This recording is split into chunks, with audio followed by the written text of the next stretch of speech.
Travis and Jason just published a new edition of their podcast after the Chiefs' loss to the Philadelphia Eagles.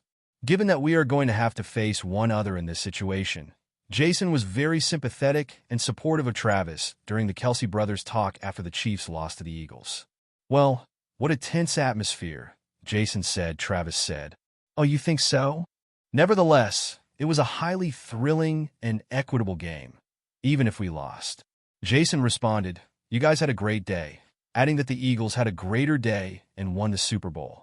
Travis Kelce said, "It is regrettable that we did not win that game, but the Eagles deserve to be called champions." "It's okay, man," Jason said. "This is a sport, and you guys have performed well all season long." "Oh, but after disappointments, we are always under pressure," Travis said. "It is not surprising. We are very disappointed with the performance we gave in the game." With a dejected attitude, Jason replied, "Come on, man. We should not talk about this any longer, even if everything was finished." Travis said, "You understand, Jason, the alcohol that was provided by the spectators and the fact that we always wanted to do something to change the game. But it was pointless because the conclusion of the match caused us to lose with a score that was not as expected. I understand that feeling because I was in that situation too," Jason said, sobbing and expressing his despair. "It was the most horrible feeling I've ever encountered." "While it's true that everyone wanted to win," Travis said, "it all happened like a play.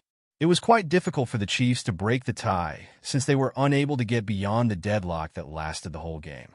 Travis said, "The Eagles were in complete control from the very beginning.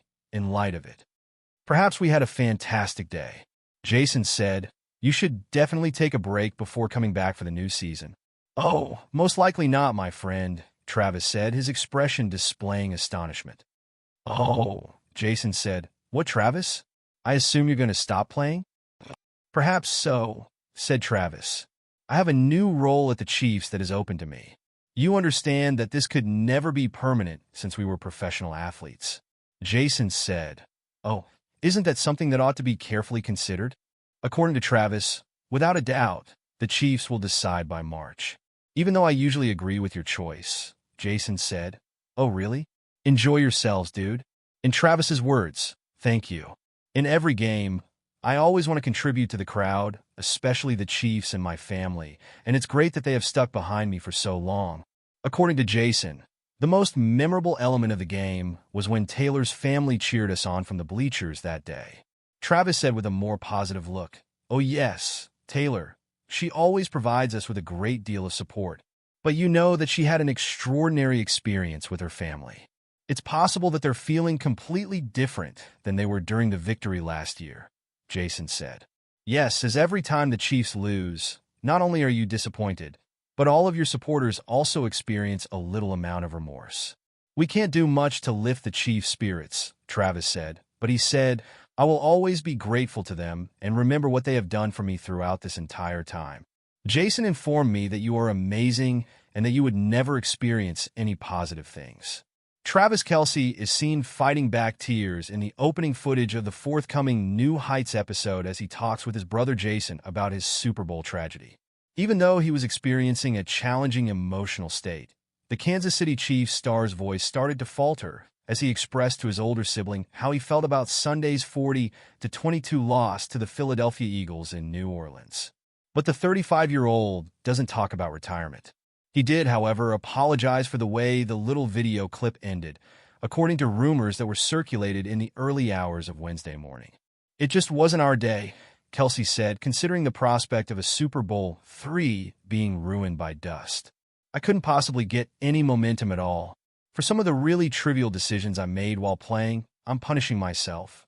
In terms of inspiring my boys and maintaining their composure, I was not at my best, and I blamed myself heavily for that.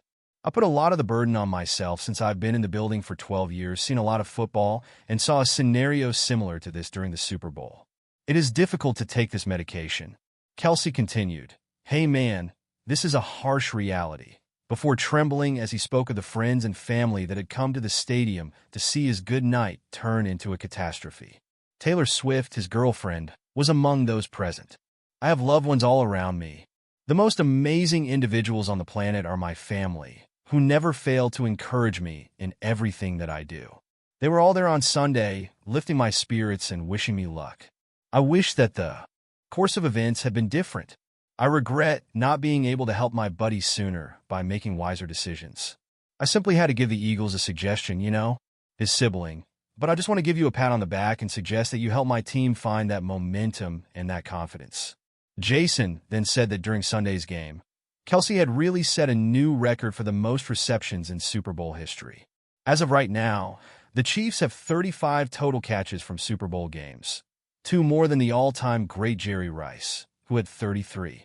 Against the Eagles, Chief caught 4 passes for 39 yards, bringing his total to 35. You surpassed the record for the most receptions in Super Bowl history. According to Jason, I understand that you are not very worried about it right now because of the way the game was played. At this point, you have a remarkable number of records, but at the end of the day, it is just one more thing that solidifies your position as one of the best players who have ever competed in the National Football League. That is the very last thing that I do care about at this moment, the Chief star said.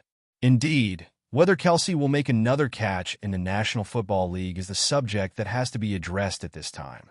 It will be fascinating to see how much he talks about his future when the complete program airs. But whatever he chooses, he will most likely inform the Chiefs by March 12th, which is also the start of the NFL free agency period. The tight end did not show up for the after-party his team was throwing after the Kansas City Chiefs lost to Jalen Hurts and the Philadelphia Eagles in the Super Bowl games on February 9th.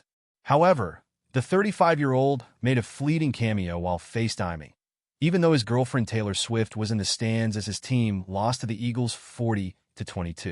The Chainsmokers, who ridiculed his absence, just performed at your February 10th celebration. In a video that Alex Paul and Drew Taggart shared with X, Travis responded to someone announcing that DJ Dom Datum was also there by flashing a mischievous smirk. Conversely, Travis did not take part in the celebrations after the game. There was no emptiness in the celebration itself. Chief Executive Officer and Chairman Clark Hunt's daughter, Gracie Hunt, shared footage of the festivities on her Instagram stories, showcasing individuals wearing red. Unlike the year before, when the 3-time Super Bowl winner was seen having a good time with the Chainsmokers, Travis has bravely chosen not to attend. Taylor's hit song Love Story from the Fearless era was played during the celebration following the team's victory over the San Francisco 49ers. Taylor and her teammates held hands and swayed to the beat during the line, "You'll be the prince." The NFL player pointed back at her after the Grammy winner gestured at Travis. This led to a long kiss between the two of them. The pair enjoyed a different sort of night after the game, despite the fact that I will be the princess this year. It was seen that Travis was heading to the Cruel Summer Singers VIP room. Travis gave Taylor some roses before the game. He even made it to the Chiefs' title game this year, and he hinted at how her encouragement enabled them to do so. "It is the 3rd year in a row that we have made it to the big game," he said to reporters during a pre-Super Bowl news conference. "We both take pleasure in the process of creating things, and because we are here, you cannot claim that it is not real. Correct?" Whatever she was doing was undoubtedly helpful, in my opinion. Read on to find out about Taylor and all the other celebrities that turned the Super Bowl into a memorable night for their fans by securing a decisive win that Travis Kelce and Patrick Mahomes will scarcely forget. The Chiefs were on the verge of becoming the first team in NFL history to win the Super Bowl 3 times in a row, but the Philadelphia Eagles stopped them. The Chiefs didn't score at the start of the first half, which made the game very unsightly.